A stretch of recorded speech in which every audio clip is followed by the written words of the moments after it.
Hunting with the Bow and Arrow by Saxton Pope. Read by Bambery. Dedicated to Robin Hood, a spirit that at some time dwells in the heart of every youth. Chapter 15. Alaskan Adventures. It seems as if fate had chosen my hunting companion, Arthur Young, to add to the honor and the legends of the bow. At any rate, it fell to his lot to make 2 trips to Alaska between the years 1922 and 1925. He and his friend, Jack Robertson, were financed in a project to collect moving picture scenes of the Northland. They were instructed to show the country in all its seasonal phases, to depict the rivers, forests, glaciers, and mountains, particularly to record the summer beauties of Alaska. The animal life was to be featured in full. Fish, birds, small game, caribou, mountain sheep, moose, and bear, all were to be captured on the celluloid film. And with all this, a certain amount of hunting with the bow and arrow was to be included, and the whole woven into a little story of adventure. Equipped with cameras, camp outfit, and archery tackle, they sailed for Seward. From here, they ventured into the wilderness as circumstances directed. Sometimes they went by boat to Kodiak Island. Sometimes they went to the Kenai Peninsula, or they journeyed by dog sleds and packs inland. They spent the better part of 2 years in this hard, exacting work, often carrying as much as 100 pounds on their backs for many miles. Great credit must be given to Art's partner, Jack Robertson, for his energy, bravery, and fortitude. His work with the camera will make history. But for the time being, we shall focus our attention on the man with the bow.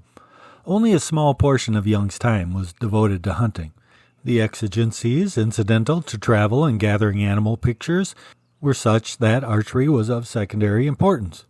He hunted and shot peregrine, some on the wing. He added grouse and rabbit meat to the scant larder of their go-light outfit. He shot graylings and salmon in the streams. He could easily have killed caribou because they operated close to vast herds of these foolish beasts. However, at the time it seemed that there was no hurry about the matter. They had meat in camp, and pictures were of greater interest just then. They expected to see plenty of these animals. Strangely enough, the herd suddenly left the country, and no further opportunity presented itself for shooting them. This was no great disappointment, because the sport was too easy. What did seem worthwhile was the killing of the great Alaskan moose. These beasts are the largest game animal on this continent, with the exception of the almost extinct bison. Young had his first chance at a moose while on the Kenai Peninsula. Here the boys were camped, and having finished his camera work, Art took the day off to hunt. In the afternoon, he discovered a large old bull lying down in a burnt-over area where approach by stealth was possible. So he began his stalk with utmost caution, paying particular attention to scent and sound. By crawling on his hands and knees, he came within 150 yards. When his progress was stopped by a fallen tree, to go around it would expose himself to vision. To climb it would alarm the animal by snapping twigs. So Young decided to dig under. He worked with his hunting knife and hands for 1 hour to accomplish this operation. When he had passed this obstacle, he continued his crawling till he reached a distance of 60 yards. At this stage, Art called the old bull with a birch bark horn. Then the moose heard him and stood up. The brush was so thick that he could not shoot immediately, but waited as the old bull circled to catch his wind and answered the challenge. When he presented a fair target at 70 yards or so, Art drove an arrow at him. It struck deep in the flank, up to the feather ranging forward. The bull was only startled a trifle and trotted off 100 yards. Here he stopped to look and listen. Young drew his bow again, and overshooting his mark, his arrow struck one of the broad, thick palms of the antlers. The point pierced 2 inches of bone and wedged tight, making a sharp report as it hit. This started the animal off at a fast trot.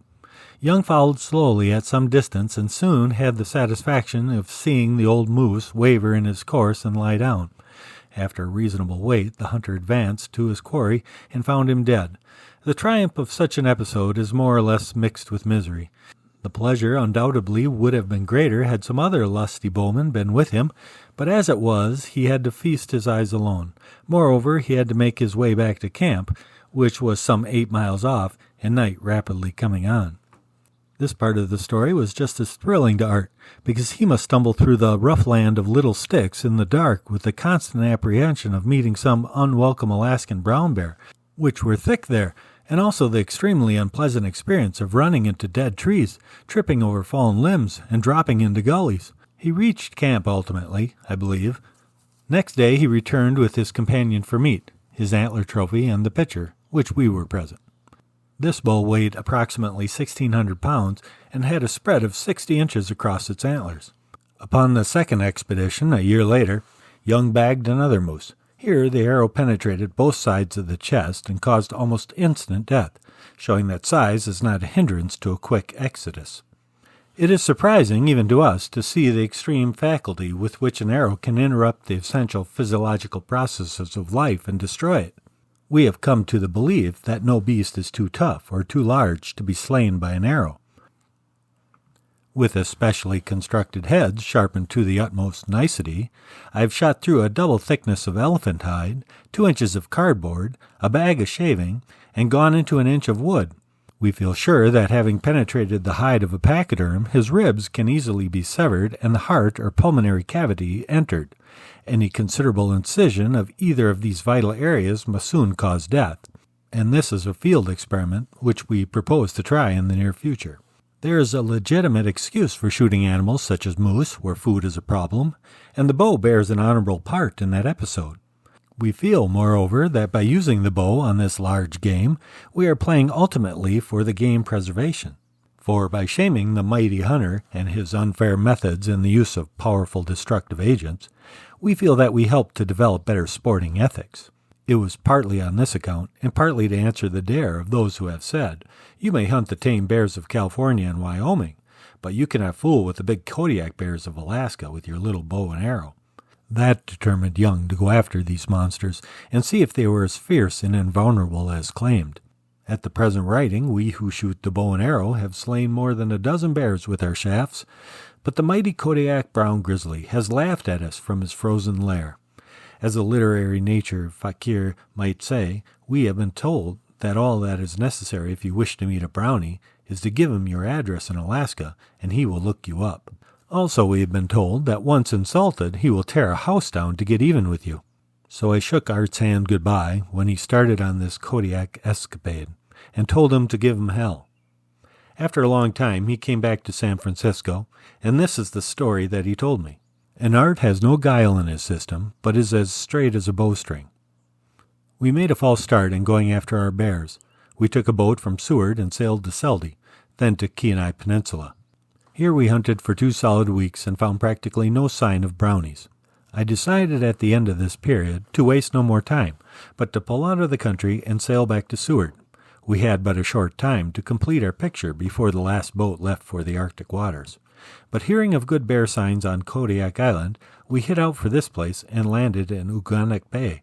Here, in the long arm, we found a country with many streams flowing down from the mountains which constitute this island, and much small timber in combination with open grassy glades, a type of country that is particularly suited for photographic work and bow hunting. After several days exploring, we discovered that the bears were catching salmon in the streams, and we were successful in photographing as many as 7 grizzlies at once.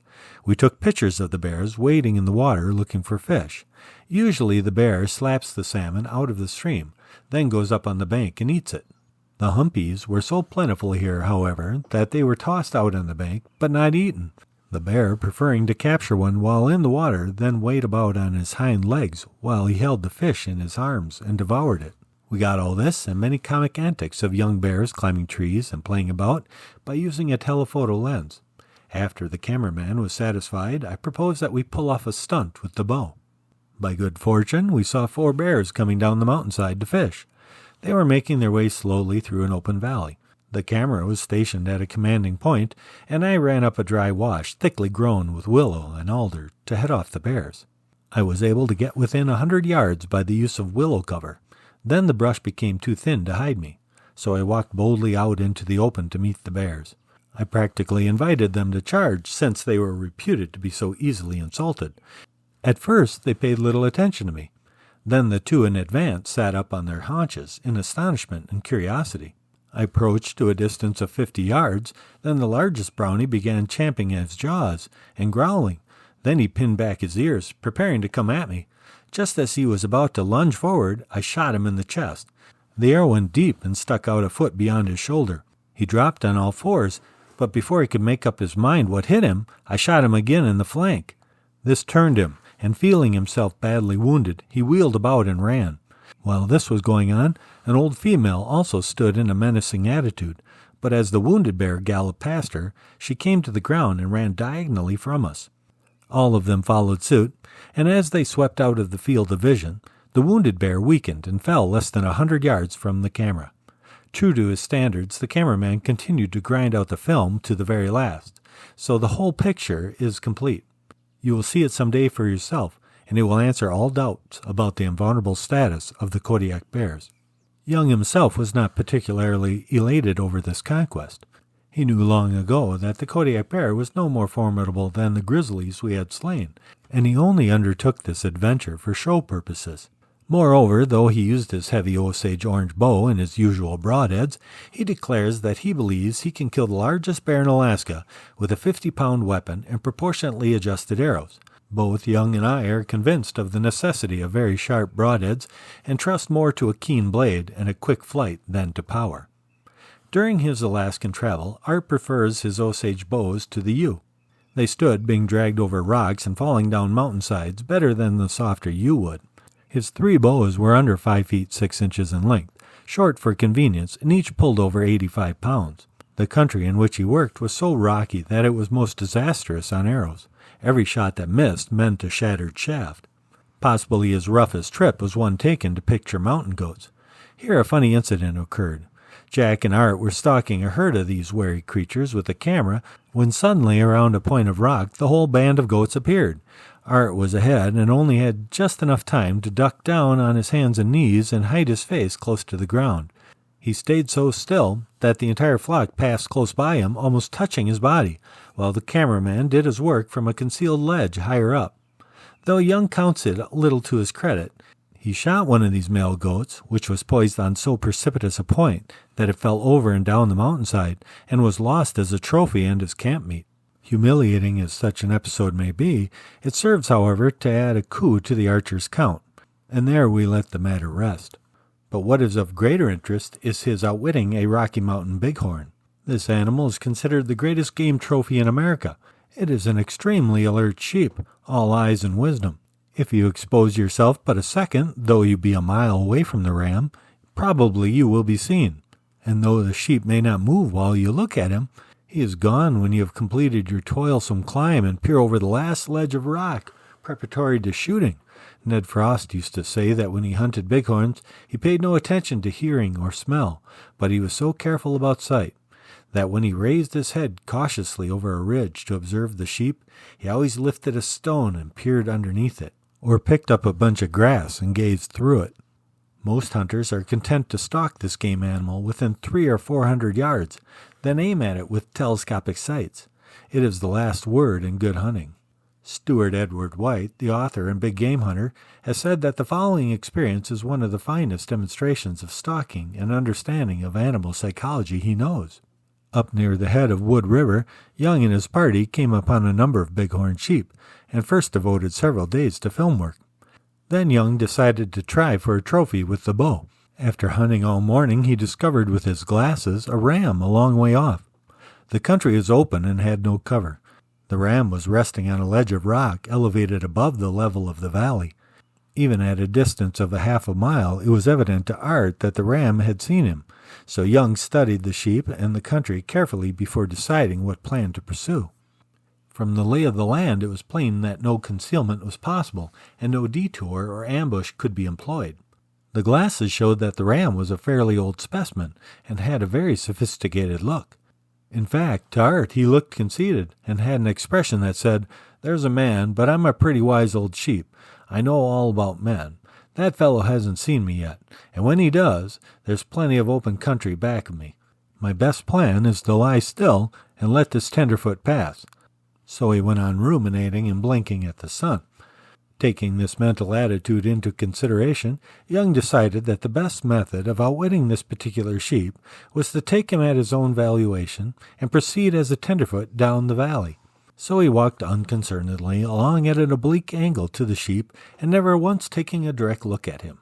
He went gaily along, whistling, kicking pebbles, and swinging his bow.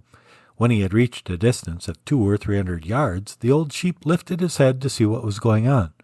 Young paid no attention to him, though he observed him out of the corner of his eyes, so the wise old boy settled back content with his diagnosis. Art walked along as innocently as ever. When he was 150 yards off, the ram raised his head again and took a longer observation. He seemed to be changing his mind. Young said to himself, "He will take one more look, and then he will go. Now is the time to act." So knocking an arrow on the string, he ran at full speed directly at the sheep, and when halfway he saw the tip of the horns rise above the ledge, he knew it was time to stop. He came to a shooting pose and waited, the arrow half drawn. Sure enough, out walked the old fellow to the very edge of the parapet and gazed over. Off flew the arrow, and in the twilight it was lost to vision. But he heard it strike and saw the ram wheel in flight. As it disappeared over the ridge, Art followed at a run. Reaching the top, he peered cautiously about and saw the sheep at no great distance, standing still with his legs spread wide apart. He knew by the posture that it was done for. So he went back to the valley, and because of the distance from camp and the oncoming darkness, he made a fire and washed it, or camped out in the open all night without blankets. In the morning he went after his trophy, and found it near the spot last seen. It was a fine specimen. The arrow had pierced it from front to rear, completely through, and was lost. A center shot at 80 yards, a most remarkable bit of archery and hunting stratagem. This head now decorates the dining room of Young's home in San Francisco. Unfortunately, the moose antlers were cached near a river in Alaska, and an unprecedented flood carried them out to sea. While speaking of Alaskan River, there recurs to my mind a most remarkable incident related by Young. In one picture required for their film, it was necessary to show a canoe in the course of construction, the subsequent use of the vessel, and an upset in the turbulent waters of the river. To represent his bow in its canvas case, and still to spare that weapon in a wedding, Young went down to the riverbank to pick out a stick about the same size to put in the bow case. Taking the first piece that came to hand, he started to place it in the case. When struck by its smoothness, he looked at it, and found that he had a weather-beaten old Indian bow in his hand. It seemed like a sign, a good omen, for we playfully indulged in omens in these romantic adventures with the bow. Studying this implement later, I found it apparently to be a birch Yurok bow, some 5 feet long, having nocks and a place for the usual perpendicular piece of wood bound on the handle to check the string. It would have pulled about 60 pounds, good enough for caribou hunting. And so, in brief, are the adventures of Art Young in Alaska. But who can speak of the adventures in the heart of our archer? Here is no common hunter, no insensate slayer of animals. Here we have a poet afoot, the archaic adventurer in modern game fields, the champion of fair play and clean sport, all that is strong and manly. I take off my hat to Arthur Young.